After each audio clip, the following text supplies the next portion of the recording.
Bienvenidos, bienvenidas a esta nueva entrevista para profundizar problemáticas de nuestra América. Hoy tenemos a Yesid Arteta. Él es sociólogo, escritor, analista político. Y hoy lo tenemos para profundizar sobre Colombia, ese modelo económico permanente y ese conflicto en movimiento pendular que hoy regresa nuevamente a los territorios. Vamos a profundizar sobre este tema. Yesid, nuestra primera pregunta. ¿Quién es Yesid Arteta? Hola, ¿qué tal? Un saludo para todas y para todos ustedes. Bueno, quiero contarles que, soy Yesid Arteta Dávila, soy natural de la ciudad de Barranquilla. Adelanté estudios en Barranquilla, fui dirigente estudiantil en los años 70. Luego me incorporé a la lucha guerrillera con las FARC, estuve, 13 años hasta que, fui capturado en una operación militar. Y pasé luego 10 años y medio en prisión y luego cuando recuperé mi libertad me vinculé a la Escuela de Cultura de Paz de la Universidad Autónoma de Barcelona y posteriormente con otras organizaciones que tienen que ver con resolución de conflicto, de mediación y algún papel especialmente con el gobierno de Noruega durante las negociaciones de La Habana. Eso más o menos es como en resumen un poco lo que he hecho hasta ahora. Precisamente en las negociaciones en La Habana, uno de los puntos, líneas rojas que el gobierno definió no tocar fue el modelo económico. ¿Qué tanto, Yesid, está pesando eso hoy en el recrudecimiento del conflicto y también en unas condiciones sociales adversas, mayor precarización y mayor concentración de la riqueza? ¿Qué tanto está pesando eso en la situación del país hoy? Mira, yo en esto quiero ser bastante claro. El modelo económico no se puede definir en una mesa de negociación. Es decir, creer que un grupo de personas sentadas en una mesa de negociación, en este caso una fuerza irregular con el Estado colombiano, puedan de la noche a la mañana transformar todo lo que es la realidad del país es realmente una utopía. Creo que un acuerdo de paz lo que puede hacer es señalar una ruta, puede es como establecer unas pautas muy generales, porque las transformaciones importantes económicas y sociales la hacen son los pueblos como tal. Es decir, son las mayorías sociales a través de procesos que pueden ser desde una revuelta, desde un proceso electoral, desde un proceso constituyente, etcétera, quienes efectivamente logran, torcer el curso de la historia. Por tanto, creo que la negociación de La Habana fue buena en la medida en que dejó por lo menos como una especie de hoja de ruta de lo que podía ser el futuro de Colombia. Por supuesto, todo eso quedó en papel mojado y prácticamente todo quedó circunscrito a la desmovilización, una reinserción bastante precaria de los excombatientes y el tribunal de la JEP. Creo que fueron como más o menos las cosas en términos de implementación que se han dado. Y lo más importante para mí es que la negociación con las FARC permitió crear un nuevo clima político.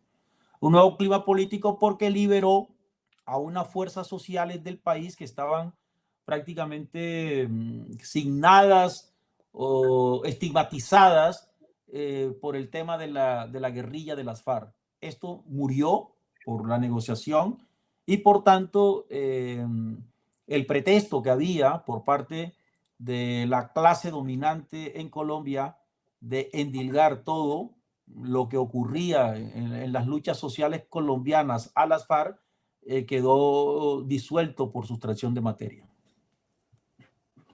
Yesid, bien, el conflicto en los territorios ha regresado, el conflicto armado en los territorios ha regresado, el control exacerbado por medio de las armas.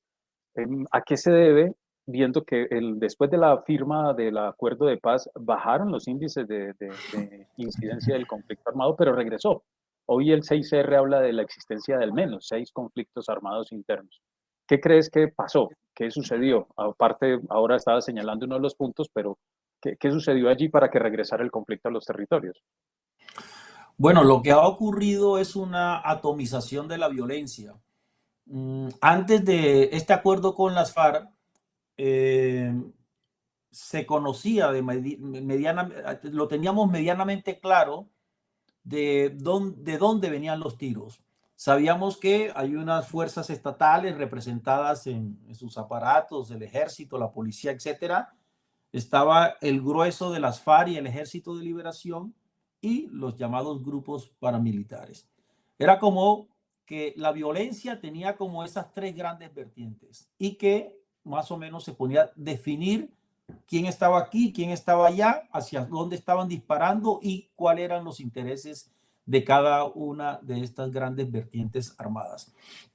La salida de la FARC de los territorios dejó un vacío y por supuesto todo vacío alguien viene y lo llena. Y el problema es que según lo que se había pactado en esa negociación era que el Estado, a través del aparato militar y a través de sus instituciones y principalmente sus instituciones de carácter civil, llenaba esos espacios. Es decir, las FARC durante muchos años era como un sucedáneo del Estado en esas regiones. Imponía cierto establishment en las regiones y cierta estabilidad, podríamos llamarlo, a través de la coerción, a través del ejercicio de la violencia y la organización social, etcétera. Cuando esto desaparece, por supuesto, era el Estado quien tenía que suplir las partes que la guerrilla estaba cubriendo, que van desde la administración de justicia, el monopolio de las armas en la región y cubrir, por supuesto, atender las necesidades de los pobladores de estas regiones. Esto no ocurrió. El ejército prácticamente se cruzó de brazos, podríamos llamarlo así. No se llenó ese vacío y en un territorio tan complejo desde el punto de vista topográfico, un país atravesado por las cordilleras, un país con una parte del territorio selvático, semiselvático, es muy fácil organizar una mesnada de individuos que pueden hacer de las suyas y ocultarse de la persecución por parte del Estado o de otra fuerza persecutora. Entonces, esto ha llevado a que el país esté en estos momentos ocupado por muchos grupos, grupos que tienen algún grado de consolidación, otros muy pequeños, pero en estos casos la población de estos territorios siempre opta por estar con quien esté mandando ahí en ese momento. Porque bien o mal, las comunidades siempre buscan una fuerza externa que estabilice. Ahora, esa estabilización es bastante cruenta, es una estabilización que duele porque está principalmente basada en una actividad egocéntrica de estos pequeños grupos donde no hay no hay un móvil político claro, donde no hay un interés, incluso ni siquiera de desafiar al Estado, ni siquiera de darle una lucha al Estado. Es decir, en realidad es estar allí desarrollando una actividad de control territorial que le permita obtener rentas y poco más. Esto es lo que está ocurriendo. Entonces, lo que hay es una violencia, digamos, que se ha extendido en términos espaciales y es una violencia que se ha vuelto casi que indefinida en términos temporales. Colombia definió como dentro de su política económica profundizar el extractivismo. El extractivismo en los territorios está generando también un problema medioambiental y también un problema incide pues en la capacidad organizativa de las comunidades. ¿Tiene relación estas dos variables, el conflicto armado y el extractivismo, ¿Tienen alguna relación en los territorios? ¿Se mezclan, se entrecruzan, generando una suerte de complejidad de las situaciones para las comunidades? Por supuesto, incluso hay sentencias de tribunales no colombianos, sino tribunales externos, especialmente en cortes norteamericanas, en las que se ha sancionado de manera severa, incluso se ha multado a empresas como la Drummond, que en la costa del Caribe de Colombia no solo explotó de manera inmisericordia de todos esos territorios, sino que se encargó a través de, encargó, perdón, a través de grupos paramilitares el asesinato de líderes sindicales que estaban, digamos, buscando reivindicaciones, incluso protegiendo esos territorios. Esa es una relación intrínseca entre estos operadores de la violencia en la zona y las grandes empresas que extraen los recursos naturales en el territorio colombiano. Ahora, el tema del extractivismo, que entre otras cosas, por ejemplo, el tema de las energías fósiles, etcétera, eh, son tendencias que tienden a resolverse en otras latitudes. Por ejemplo, Europa en las últimas cumbres, etcétera, hay como unos parámetros generales para ir reduciendo la emisión de carbono. Los gobiernos, independientemente de quién esté gobernando, tienen la obligación y el compromiso ante las instituciones europeas, por ejemplo, de reducir la contaminación a través de las energías fósiles y reemplazar por lo que llaman energías limpias. Entonces, en el caso de Colombia, en el caso nuestro, estamos muy atrás todavía. Es decir, todavía resulta contradictorio, incluso premoderno, incluso reaccionario, que candidatos presidenciales o partidos políticos estén hablando todavía del extractivismo y de aumentar, por ejemplo, a través del fracking, la explotación petrolífera del país. Sí, y curioso porque ahora con la variante de la guerra que se generó en Ucrania, se dieron las condiciones para volver nuevamente. Colombia hace poco abrió sus puertas nuevamente a la extracción de carbón con 7 nuevos proyectos gigantes de extracción de carbón, lo que nos hace, lo que hace que lo que estás diciendo tenga mucho más sentido. ¿Cómo ves el ambiente regional en vista de un posible cambio en las elecciones en Colombia? ¿Qué perspectivas puedes vislumbrar frente a las elecciones que se acercan? Bueno, el próximo presidente de Colombia, que ojalá pues sea Petro y este 29 eh, se certifique, se va a encontrar con una situación muy complicada. Y yo creo que tampoco hay que abrir muchas expectativas en el sentido de que se va a dar la vuelta a la tortilla. Porque yo creo que lo que puede hacer un presidente como Petro, el pacto histórico en estos 4 años, es como tratar de estabilizar ciertos digamos, parámetros para que el país pueda, digamos, progresar hacia una senda distinta a la de la violencia y donde se pueda, sobre todo, hacer un cambio cultural que permita profundizar en aspectos democráticos de participación y también resolver algunas necesidades básicas de los sectores más vulnerables de la nación colombiana. Yo creo que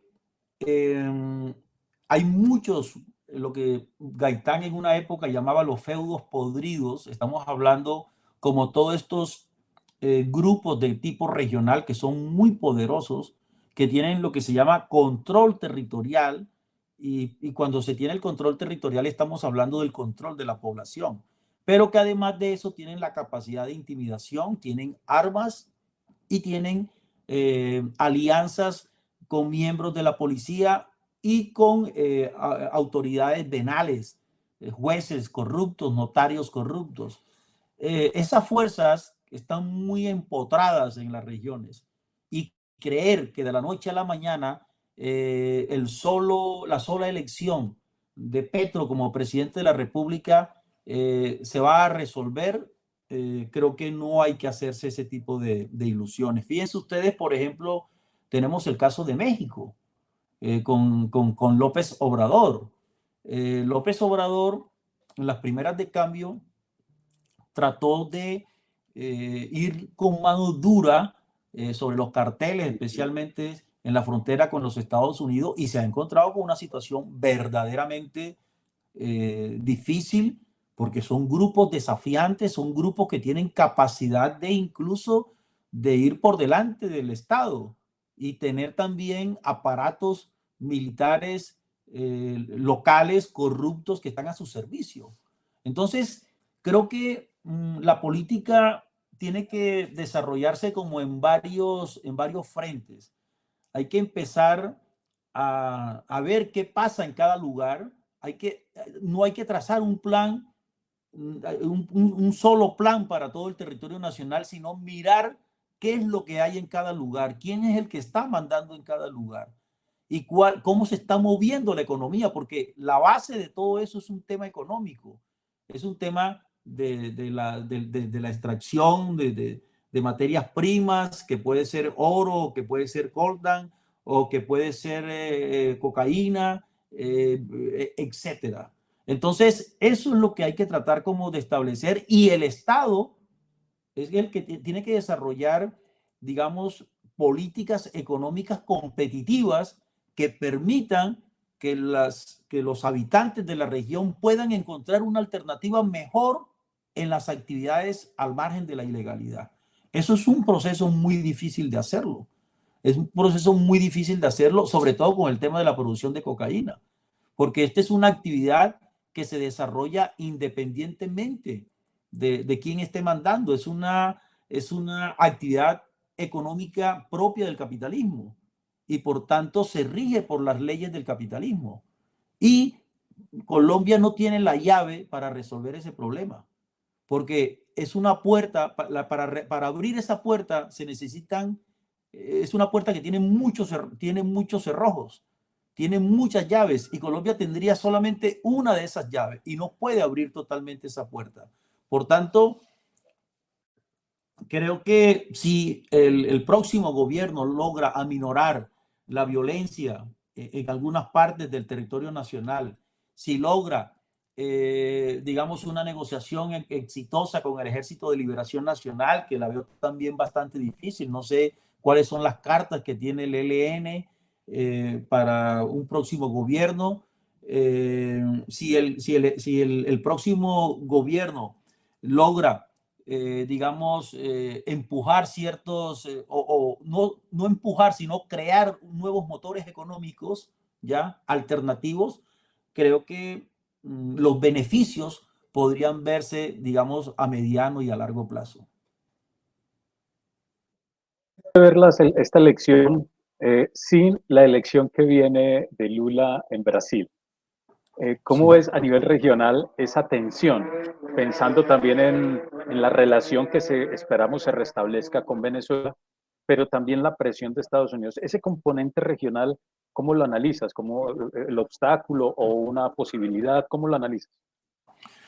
Bueno, yo creo que, bueno, siempre se hablan de los vientos, ¿no? Que los vientos ahora empiezan a soplar hacia el lado de la izquierda.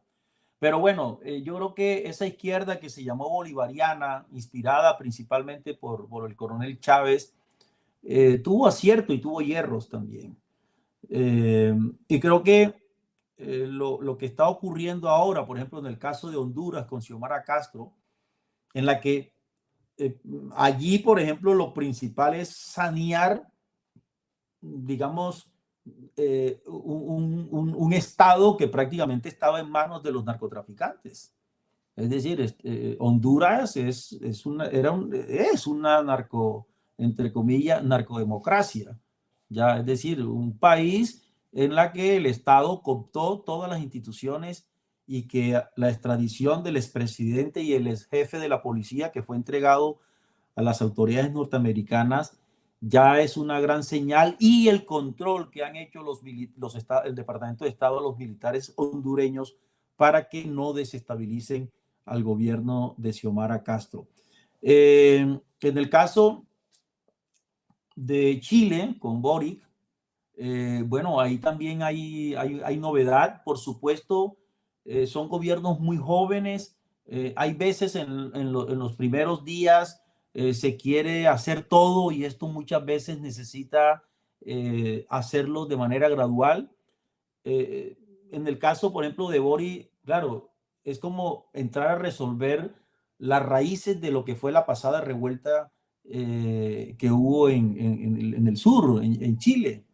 Y lo mismo va a ocurrir en Colombia. Ahora, lo de Lula, que en realidad fue como, digamos, Brasil es una de las grandes economías del mundo, es decir, no estamos hablando, es decir, es la gran economía de América Latina, pero es que estamos hablando de una de las grandes, de las 10 grandes economías del planeta.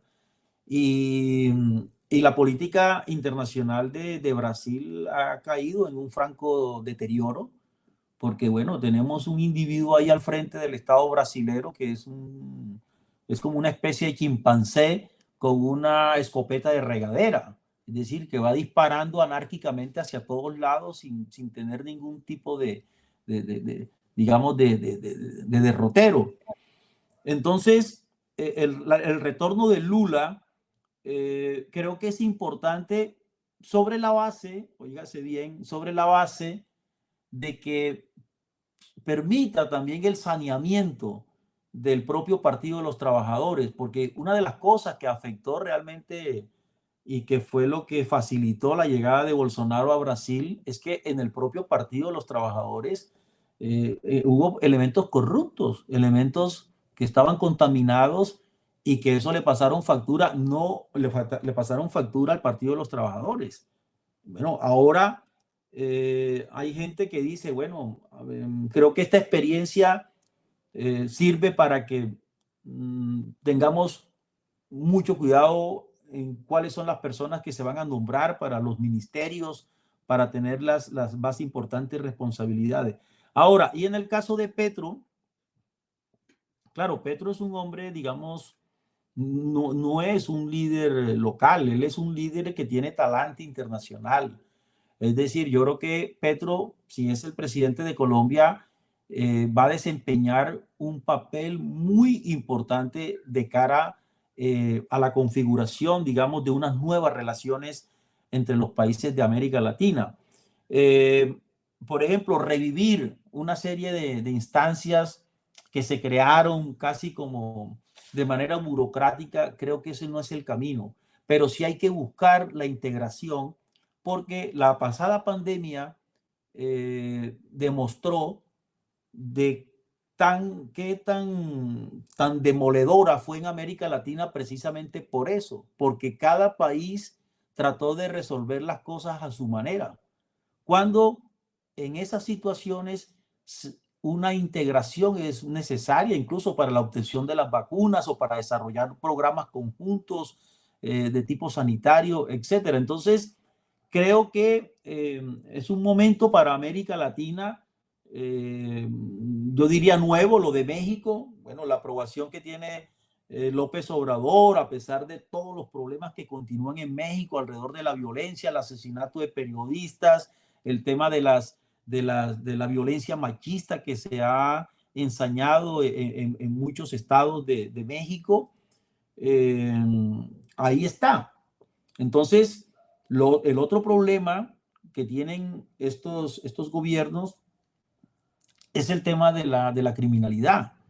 Es una criminalidad que ya no se trata de los pequeños raponeros, de grupos por ahí callejeros que están robando celulares o robándose un retrovisor. No, son estructuras criminales poderosas que muchas veces aprendieron de la manera como se estructuraban las guerrillas urbanas, que tienen unos sistemas de compartimentación, incluso también hacen discurso político, así sea para continuar su negocio de venta de droga o de extorsión, etcétera, etcétera. Ese es uno de los grandes desafíos a la que está abocado América Latina.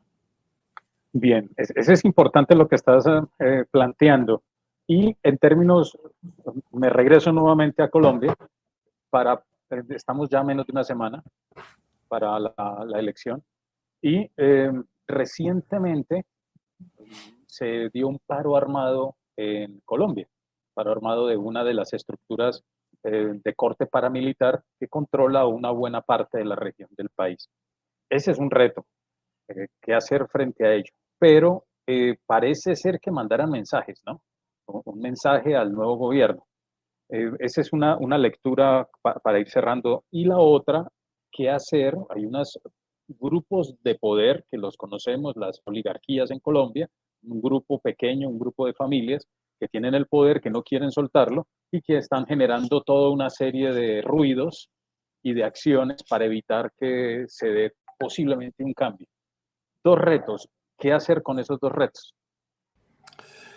Bueno, el famoso Clan del Golfo, bueno, que es una fuerza importante y que digamos, su fuerza está en la capacidad de intimidación, es decir, la capacidad de ejercer violencia indiscriminada, es decir, de matar de manera indiscriminada es como uno de los más importantes problemas que que tendrá el nuevo gobierno.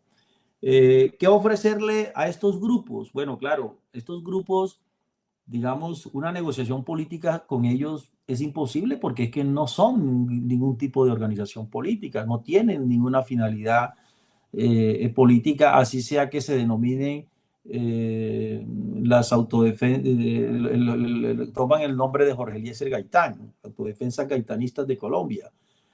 Esto es simplemente es una fachada, ¿ya? Porque en realidad lo que hay es una estructura, digamos, de control de negocios que van desde el contrabando, narcotráfico, incluso tráfico de personas, que es una de las nuevas rentas ilícitas que hay en el país a través del tapón del Darién.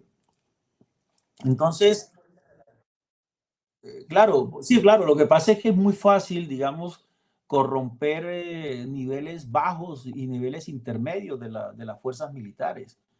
Es decir, los cuarteles de policía que se encuentran en las zonas más remotas, eh, por supuesto, caen en la tentación del dinero. Y si estos grupos eh, les ponen en sus manos una importante suma de dinero, por supuesto, que van a facilitar y servirle a estas agrupaciones. Ya. Entonces, no sé, el tema del sometimiento de algunas ofertas que se le puedan hacer, creo que es la única alternativa, pero en realidad, y desafortunadamente es así, hay que seguir el combate contra estos grupos. Ya, hay que presionar duro militarmente a estos grupos porque es que no hay otra alternativa. Aun cuando su destrucción no es fácil, precisamente porque se alimentan de un negocio que está allí latente y que es la principal actividad económica en la región. Y ellos son los que controlan esa actividad económica en la región. Y la otra parte, que es como todo este ruido que se está produciendo por parte de las oligarquías colombianas que no se resignan a que el país, que la sociedad colombiana tiene derecho a un cambio. Es decir, que el país tiene derecho a elegir gente nueva, que el país, y realmente ese es el juego, digamos, así sea en el papel de la democracia, es decir, permitir que sea el pueblo quien elija a quién lo quiere representar. Están creando un ambiente muy, digamos, yo no creo para que puedan impedir ese triunfo. Lo que sí pueden es sabotear el gobierno. Es decir, y pueden utilizar mucho, claro, pueden utilizar muchas formas para buscar el colapso, para buscar el parálisis. Es decir, es lo que hacer como una especie de guerra de guerrillas, ¿ya? hacer como una especie de guerra de guerrillas, lo digo en el sentido metafórico, ¿ya?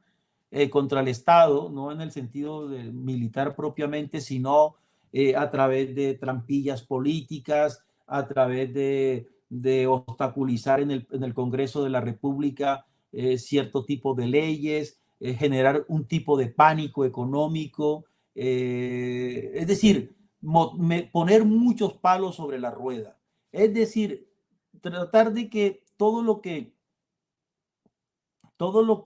lleva, es decir, sembrar dentro dentro del imaginario popular de que si no son ellos, más nadie puede gobernar en Colombia.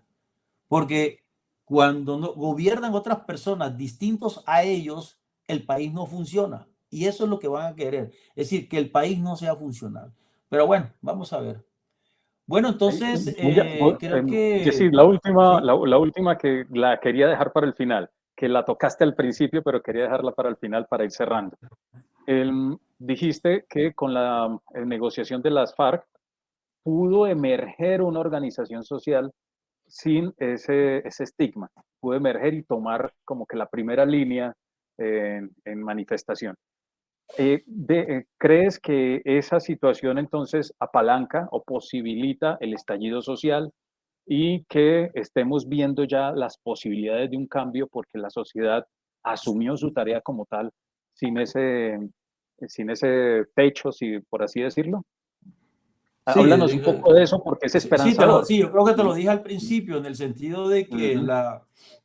digamos, la desaparición de las FARC como tal, como guerrilla, digamos, como un aparato militar, como un subejército, porque es que la FARC realmente era un subejército de un tamaño realmente asombroso, ¿ya?